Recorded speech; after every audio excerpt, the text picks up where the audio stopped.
اینجا کعبه جدید است، کعبه من. سرورم، این یک شاهکار است. هیچ بنایی در تمام عربستان با آن برابری نمی کند. در تاریخ بناهایی ساخته می شوند که نماد قدرت باشند و بناهایی که نماد ایمان.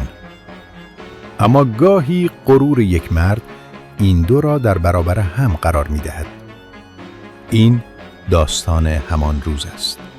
داستان ابرهه، پادشاه حبشه در یمن و کلیسای طلاییش.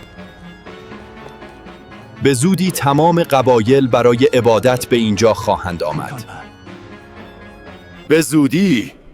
نه، باید بیایند. من اینجا رو برای همین ساختم. اما ایمان خریدنی یا دستوری نیست. غرور ابرهه قلب اعراب را جریحه دار کرده بود و در یک شب تاریک یک نفر تصمیم گرفت تا خشم خود را نشان دهد. خبر این اهانت به گوش ابرهه رسید و آتشی را در وجودش شعله‌ور کرد که قرار بود تمام عربستان را قربان بسوزاند. به کلیسای شما اهانت شده. و این گونه بود که یکی از بزرگترین ارتش‌های آن زمان شکل گرفت. سپاهی به فرماندهی خود ابرهه با 60,000 سرباز و 13 فیل جنگی، نیرویی که هیچ کس را یارای مقابله با آن نبود. قسم میخورم آن خانه سنگی را بر سرشان خراب خواهم کرد. کعبه را با خاک یکسان میکنم. و این گونه سیل ویرانگر به راه افتاد. ارتشی که فکر میکرد شکست ناپذیر است. غافل از آن که این جنگ نه بر روی زمین که در آسمان مقدر شده بود و آنها در حال حرکت به سوی بزرگترین و آخرین اشتباه زندگیشان بودند. تمام قبایل در مسیر را نابود کنید. اموالشان را غارت کنید. خبر حرکت این سیل ویرانگر تمام عربستان را در وحشت فرو برد. هیچ قبیله‌ای توان مقابله با فیل‌های جنگی ابرهه را نداشت. آنها در مسیر خود بیرحمانه غارت می‌کردند. از جمله 200 شتر که متعلق به بزرگ مکه، مردی آرام و باوقار به نام عبدالمطلب، جد پیامبر اسلام بود.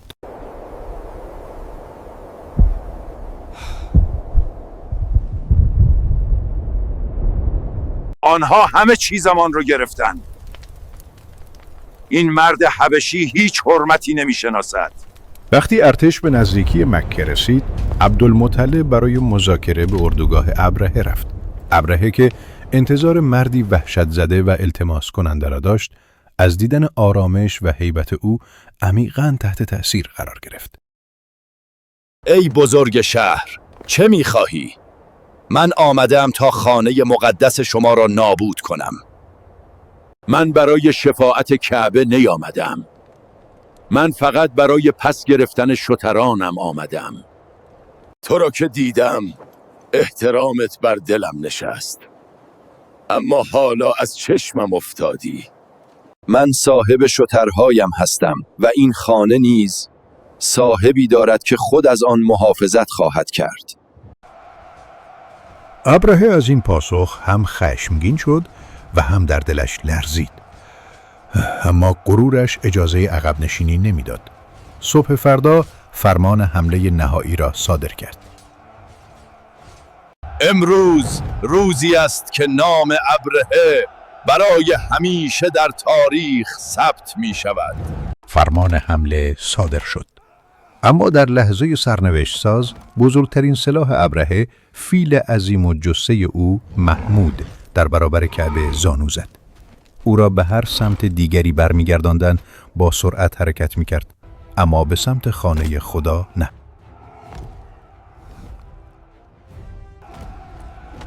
و آنگاه بود که اولین نشانه از پاسخ صاحب خانه آشکار شد. اما این پاسخ از روی زمین نبود، از آسمان بود.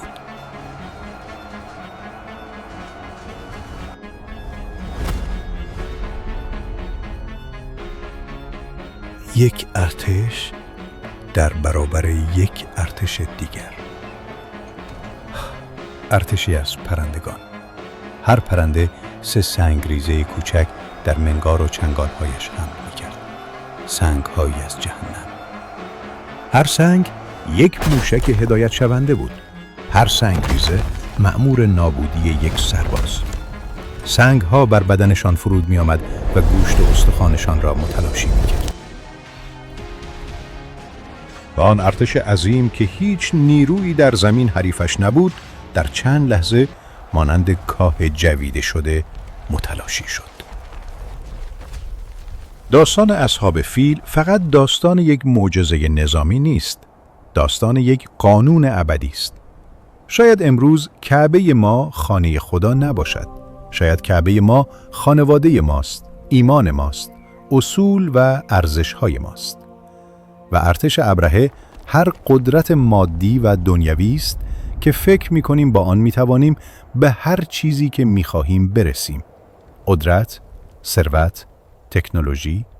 این داستان به ما یادآوری می‌کند که هر چقدر هم که فیل‌هایمان بزرگ و قدرتمند باشند، در برابر اراده خداوند از یک پرنده کوچک نیز ضعیف‌ترند.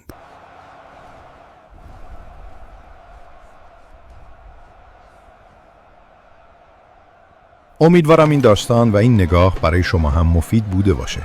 اگر این ویدیو رو دوست داشتید لایک کنید و برای کسانی که دوستشون دارید بفرستید. برای دیدن ویدیوهای بیشتر کانال ما رو سابسکرایب کنید. در پناه حق باشید.